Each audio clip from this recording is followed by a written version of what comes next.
comprendre la grâce. Sans la grâce, aucun mariage ne peut réussir.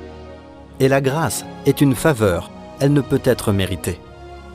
Si vous regardez quelqu'un et que vous vous demandez « Comment saurais-je si cette personne serait un bon partenaire de vie ?»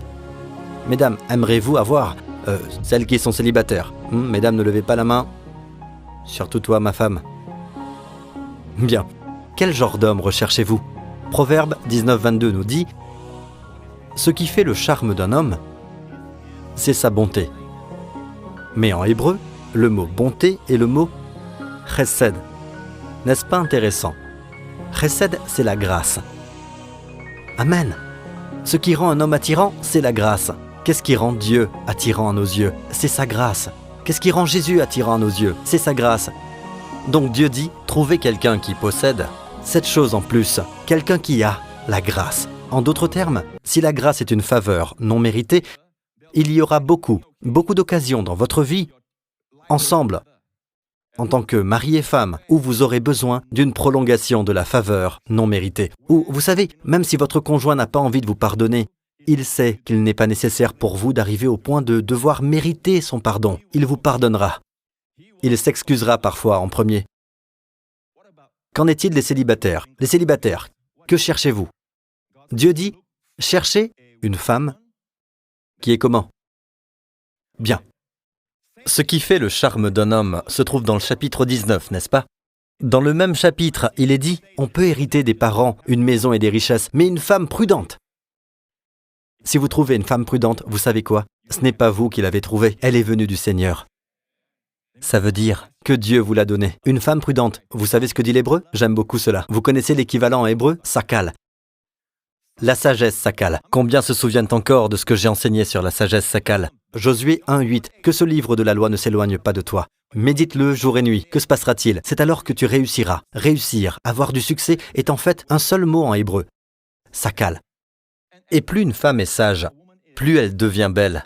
Vous savez que Dieu a toujours placé la beauté après la sagesse. Regardez cette femme. Rappelez-vous que David était en fuite. Il a rencontré quelqu'un qu'il était sur le point de tuer, car celui-ci maltraitait réellement ses hommes. Il s'appelait Nabal, et Nabal était marié à une merveilleuse femme, appelée Abigail. Et voilà ce qui s'est passé.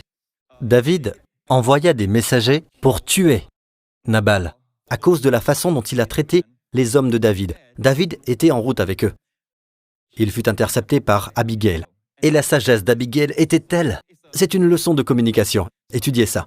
La façon dont elle a parlé à David, elle dit « Je sais qu'un jour, tu deviendras roi. Si tu fais cela, si tu assassines Nabal et sa maison, ce sera sur ta conscience lorsque tu seras roi. Ne t'inquiète pas pour tes ennemis. Rappelle-toi comment Dieu envoya au loin, comme avec une fronde, tes ennemis. » David se rappela de cela, il parlait la même langue. Regardez Abigail. Comme je l'ai dit, la sagesse sakal passe avant la beauté. 1 Samuel. Avons-nous un Samuel? Nous n'avons pas un Samuel. Regardez tous dans votre Bible. 1 Samuel 25. Je ne les ai pas prévenus, ils ne sont pas à blâmer. 1 Samuel 25. C'était une femme très belle et pleine de bon sens. Désolé. Pleine de bon sens d'abord. Puis une femme belle. En quoi? De figure. Donc remarquez, qu'est-ce qui vient en premier? Pleine de bon sens. En fait, le mot bon sens, tof, bon et tof, sens et sakal. Le même mot pour femme prudente. C'était une femme prudente. Bien, continuons, avançons. Voyons à nouveau Genèse, chapitre 2. On l'appellera Isha, c'est-à-dire femme, parce qu'elle a été tirée de l'homme. L'homme est appelé Ish. Maintenant dites Isha. Ainsi en hébreu, une femme est Isha. Un homme, c'est Ish. D'accord? Vous avez compris. Voici comment ça s'écrit. Regardez ça. Je vous ai dit que je partagerais des révélations qui, vous savez, sont devenues une réalité dans ma vie. Regardez ça. Ish, homme. Aleph, Yud. Shin, Ish. La femme possède le He. Aleph, Shin, He. Et je crois que Dieu a placé une grâce supplémentaire chez les femmes. C'est pourquoi elles peuvent ressentir des choses qui dépassent leur compréhension. C'est la grâce. Vous savez, ce n'est pas basé sur leur apprentissage, ce n'est pas non plus basé sur les cours, mais juste que parfois elles disent ce qu'il faut. Elles sont plus instinctives, elles devinent facilement le caractère de quelqu'un et sont très précises. Vous savez que le mari, lui, il est plus... Pourquoi pensez-vous qu'Adam Dieu a créé Adam, d'accord? Et l'arbre de la connaissance du bien et du mal. Et l'arbre de vie était au milieu du jardin, n'est-ce pas?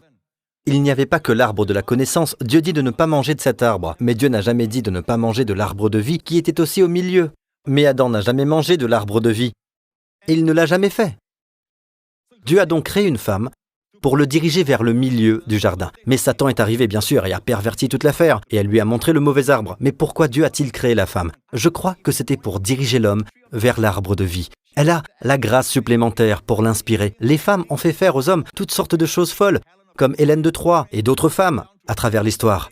Nous savons que les hommes donneront leur vie, comme pour Marc-Antoine, c'est ça? Et quel était son nom déjà? Cléopâtre. Et encore, Samson et Dalila. On dirait une chanson. On dirait que je chante. Bon. N'est-il pas remarquable de voir à quel point une femme qui a l'air faible, d'accord? N'ayant pas de muscles, enfin pas très développés pour la plupart, d'accord? Peut inspirer un homme qui lui est si fort qu'il pourrait tuer un autre homme. C'est la grâce que Dieu leur a donnée. Et cette grâce est censée être utilisée pour le bien de l'homme, pour le diriger vers l'arbre de vie. Imaginons Adam avant qu'elle n'arrive. Ah, qu'est-ce qu'on est bien là. Ah, cet arbre est bizarre. Ah, ce fruit, il est trop bon. Mais il ne mangea jamais de l'arbre de vie. Alors Dieu dit, c'est pas possible. Mettons l'homme au lit. Allez, c'est l'heure de faire dodo. Et Dieu en prit une côte. Et à partir de la côte, Dieu forma la femme, n'est-ce pas? C'est pourquoi nous ne connaissons pas les femmes. Pourquoi? Parce que nous dormions quand Dieu les a faites.